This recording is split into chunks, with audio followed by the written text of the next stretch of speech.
이명박 정부 최고 실세로 군림했던 신익의 좌장 이재호. 대우나 전도사로 MB정부 탄생에 혁혁한 공을 세웠던 그가 대헌전도사가 되어 돌아왔다.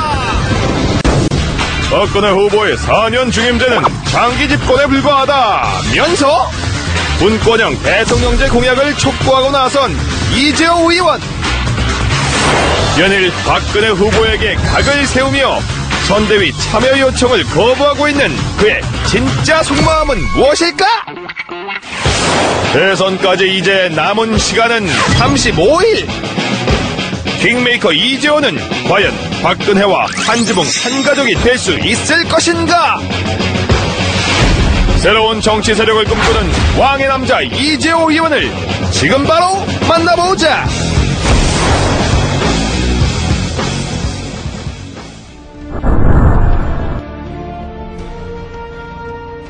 지금 대선 전국의 그 큰 국가적 이슈, 이게 없지 않습니까? 네.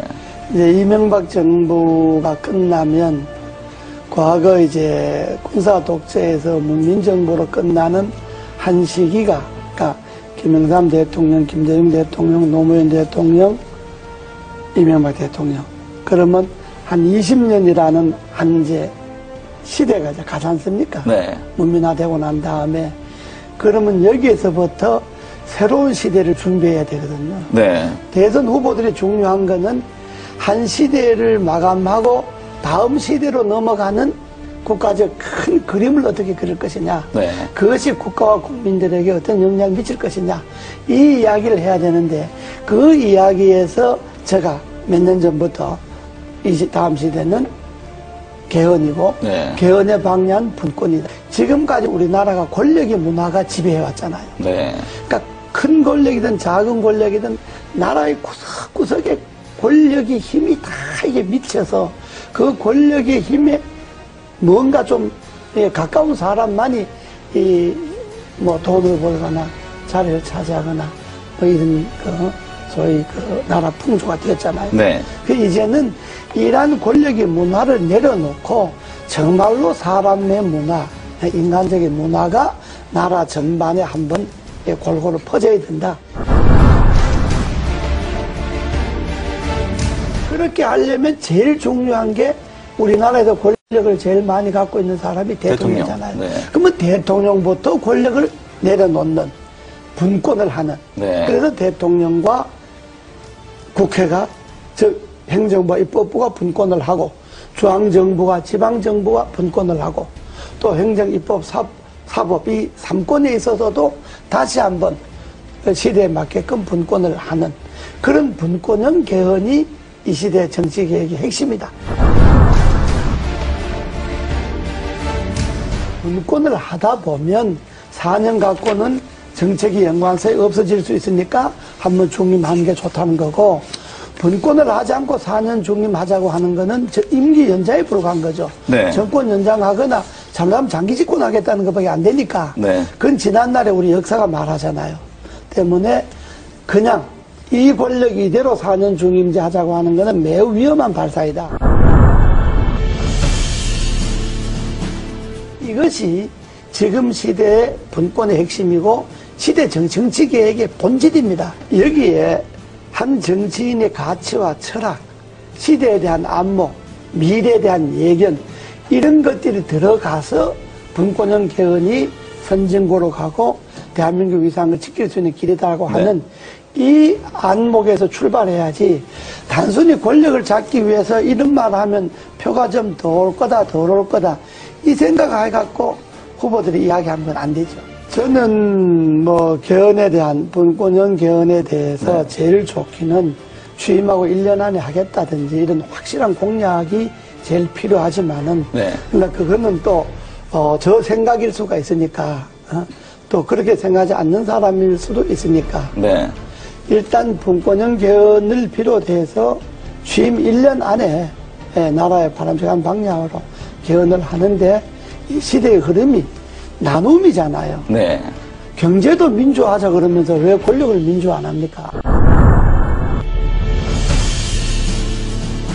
지금 의원들이 분권형 개헌 추진 국회의원 모임을 네. 하나 만들려고 여러 의원, 여야 의원들이 만들자고 제안이 많이 들어와서 네. 아마 곧 그게 옮겨질 거예요. 하나의 또 세력 개헌 행보의 종착점은 개헌이고요. 네. 분권형 개헌이 되게 하는 네. 게 종착점이고, 되면 저는 제가 주장하고 생각했던 것이 되면 그걸로 이제 정치인이 역할을 다 하는 거고, 네. 다만 정치인들에게만 맡겨서는 정치인들이 개인의 이해관계에 따라서 개헌을 생각하니까 국민들이 힘을 모아서 이 시대의 요구인 분권형 개헌을 하도록 하자. 네. 그래서 전국에 이제 한 4,000명 정도 모여서 창립대회를 했죠, 국민연합. 네. 그러고 이제 16개 시도 분권형 연합이 21일 날 이제 결성이 다 끝납니다. 지금은 한 8개가 결성이 됐는데, 끝나면 각 시도, 시군 분권형 개헌 국민연합 대표들이 한 1박 2일 모여서 장시간 네. 토론을 할 겁니다. 대선에 네. 분권형 개헌 문제를 어떻게 할 것이며, 또 대선 후보들 간의 이 주장을 어떻게 관철시킬 것이냐 하는 것들을 아마 전국 시도연합, 시군연합 대표들이 모여서 네. 한 1박 2일 정도 세미나를 합니다. 국민연합의 대표들이 따로 있고, 국민연합은 내가 주장하는 가치와 철학을 그게 이 시대 흐름에 맞다라고 생각하는 사람들이 네. 전국에 11만 명이 지난번에 분권형 개헌 청원을 했잖아요. 네. 지금 서명 받은 게 한 100만쯤 됩니다. 네, 벌써 그렇게 늘었습니다. 예, 이게 네. 이제 300만 서명을 받으려고 하는데, 분권형 국민연합 각 시군 대표 이 사람들은 정치를 안 한 신인들도 많이 있고요.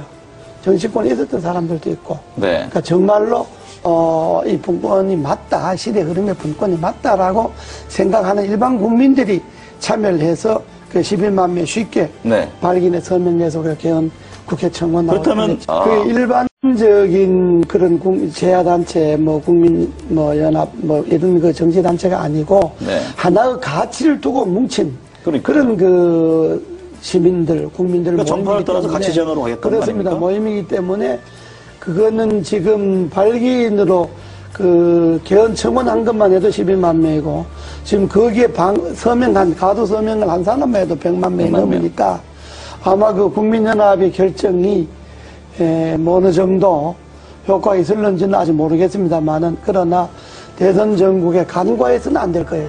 서명한 회원들 100만 명 중에 앞으로 300만 명 서명을 받을 계획인데, 다 안 된다 하더라도 서명한 사람 중에 3분의 1만 어느 한 곳으로 표가 간다면 대단하죠. 그건. 영향을 미칠 수가 있죠. 네. 예. 아직까지 이제 그 가치에 제일 중요한 게 분권형 개헌이잖아요. 네. 그러니까 분권형 개헌 전에 분권이라는 데는 인식. 그렇죠. 지금의 시대는 나눔의 시대다. 나누고 남을 배려하고 양보하고 이런 시대인데, 지금 권력을 잡겠다는 건 그것하고 역행하잖아요.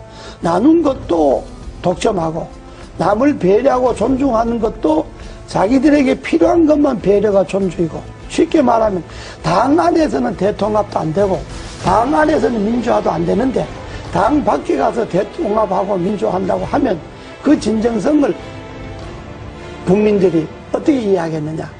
이런 점에 볼 때 가치관이, 철학이 같지 않구나. 선거를 앞둔 사람들이니까 여당 후보든 야당 후보든 후보 개인들에 대해서야 이렇고 저렇고 비판할 생각이 전혀 없습니다.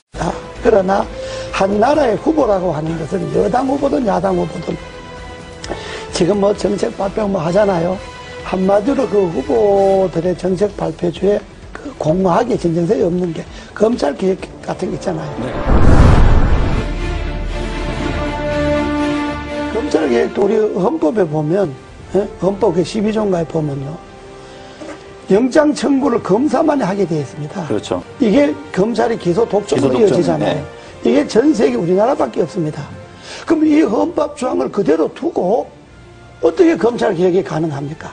영장은 수사를 할 수 있는 기관이 청구하도록 하고 발부는 법원에서 하도록 한다는 이 조항이 개헌되지 않고 그 개헌을 그대로 놔두고 어떻게 검찰 개혁을 할 수가 있겠습니까? 지방분권이 문제잖아요. 네. 지방분권도 지금 헌법에는 뭐가 되어 있느냐 그러면 지방자치단체는 선임하게 돼 있어요, 헌법에. 그래서 선출해서 임명한다는 이야기거든요. 선임하게 돼 있으니까 지방 분권이 안 되는 거예요. 네. 그러니까 헌법을 그대로 이 권력 중심에 제왕적 권력의 헌법을 그대로 두고 뭘 쇄신하겠다, 개혁하겠다 하니까 제가 볼 때는 그게 다 이게 잘못된 거다. 그래서 제가 언제 표현을 좀 과했습니다만은 알면 없고 축적에만 늘어났다는 그렇죠. 이야기가 정치개혁의 핵심인 개헌에 손을 안 대고 권력 분점에 손을 안 대고 그 헌법을 그대로 두고 거기에 가지만 책임 총리제나 정부 통령제도 그렇습니다. 현재 헌법을 그대로 두고 대통령이 총리를 임명하고 해임할 수 있는 권한을 갖고 있는데 어떻게 총리인데 권한이 갈 수가 있겠습니까? 한계가 있는 거죠. 저는 이번에 그 검찰개혁에 있어서 핵심은 헌법에 소위 검사만이 영장을 청구할 수 있다든지 네. 소위 기소 독점이 이거 없어져야 된다고 보는 그것이 핵심이다. 예, 헌법 안에서 검찰의 그 독점 권한이 없어지지 않는 한은 그건 뭐 어떤 계획도 될 수가 없고 말씀을 지금 들어보니까 예. 경찰과 뭐 검사 수사를 두고 경찰 다투잖아요. 네.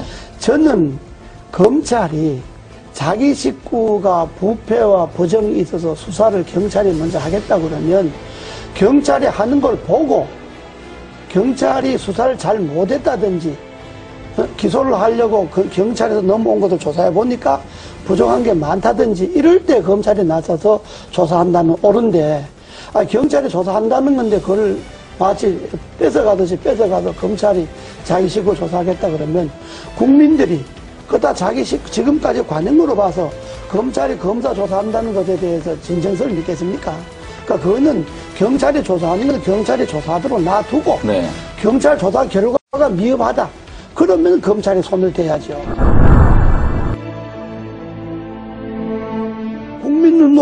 국민이 눈높이에 자기를 맞춰서 정치를 해야 되는데 되게 정치한 사람들 자기 눈높이에 국민을 보고 그렇다면 국민이 동의가 있으면 헌법도 무슨 뭐 국민이 동의가 있어서 개헌한다. 아니 당연히 국민이 뭐 안을 내야 동의를 하든지 반대하든지 하죠. 네. 국민들이 무슨 분권을 하라든지 뭘 하라든지 안을 국민들이 냅니까? 정치권에서 이런 안을 내야 그래야 국민들이 동의를 하든지 반대를 하든지 하듯이 안도 안 내놓고 뭘 갖고 국민들이 동의를 합니까? 네. 그것처럼 그런 것이 다 국민들로 볼 때는 진정성이 없는 이야기다 이런 이야기.